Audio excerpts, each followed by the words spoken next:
Today, we will learn how to implement Xgplayer in our Rails application. Xgplayer is a web video and audio player library designed with separate detachable UI components. It's very flexible and customizable, and so we'll learn how to implement it in our Rails application. To begin, we'll create our simple blank application here. And we'll generate the scaffold. We'll run Rails generate scaffold, Rails generate scaffold article. We'll just simply give it title and content. And we'll also install active storage.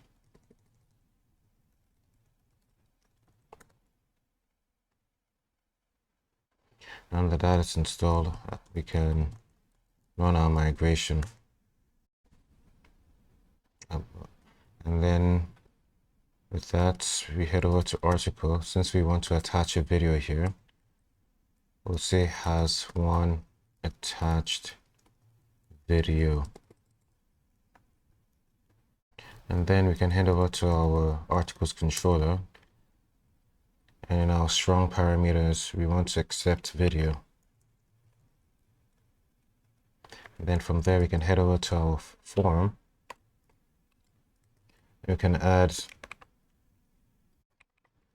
our file field to our form here. And this would also change it to video. And then we can update our routes just to make this a little bit easier. And with that, we should be able to start our application up.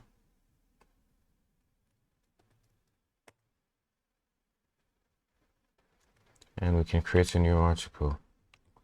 We'll say first some random content that's really not that important.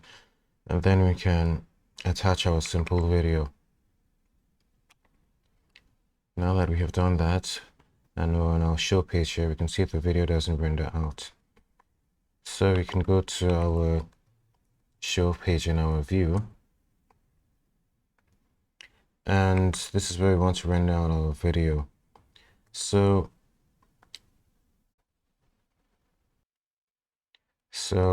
we can use import maps to add XG videos here to our application. Since we're not using npm and this is Rails 7, we can just use import maps to do that. So in our terminal, you can run import map pin Xgplayer. And there we go.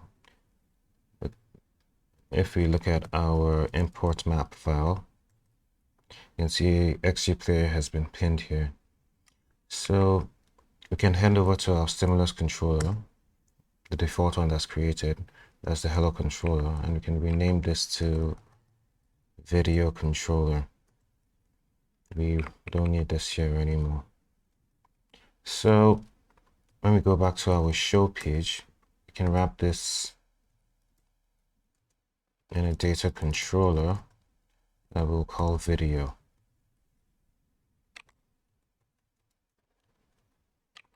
And if we look at the documentation here, you can see under usage, it says step 1, we create a div and give it an ID. And then in our JavaScript file, we import the library here. And then we create a new instance of it by giving it an ID, and we set the URL to the video file. So we can go ahead and simply copy this. And in our show page, we can simply paste it there. Similarly, we can copy this bit right here. And we can just simply copy everything here. Head over to our video controller. And we could do import player from Xgplayer. And connect right here.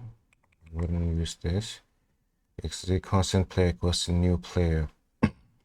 And we can set the ID, which is this here, and the URL. So if we save this here,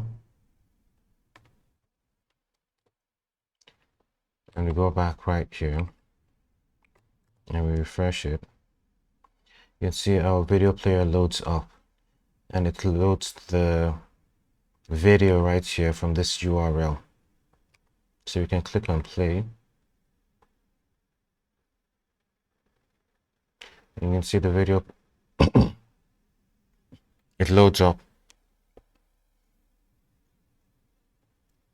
However, we want to load the specific video that we attach to active storage. And there are a few ways that we can achieve that.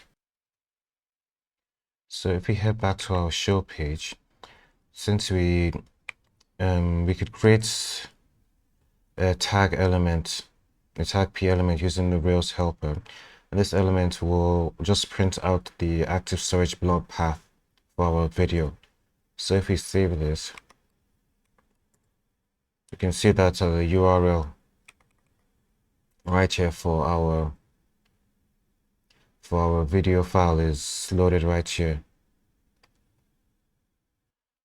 So what we can do is we can come back to our URL right here, and we can update this.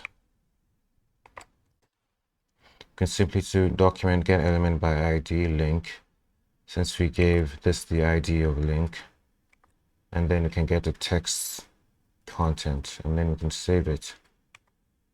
And once we do that, you can see the video that's loaded up is what we attach to active storage.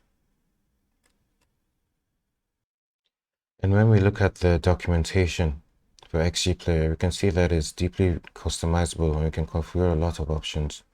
So right here, you can see if we want to set the width and height of the video player, you can simply copy this and go back here, and you can simply add it here. When we load it up again,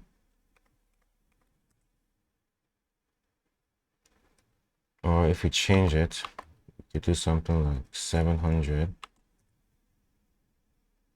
And see it changes once again.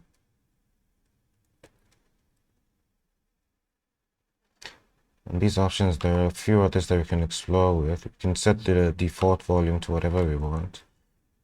And this video actually has no volume, so has no audio. The specific one that we chose here. And you can even set autoplay to true if you wanted it to start playing automatically. So if we copy autoplay and we add it, you can see it begins to play automatically with it.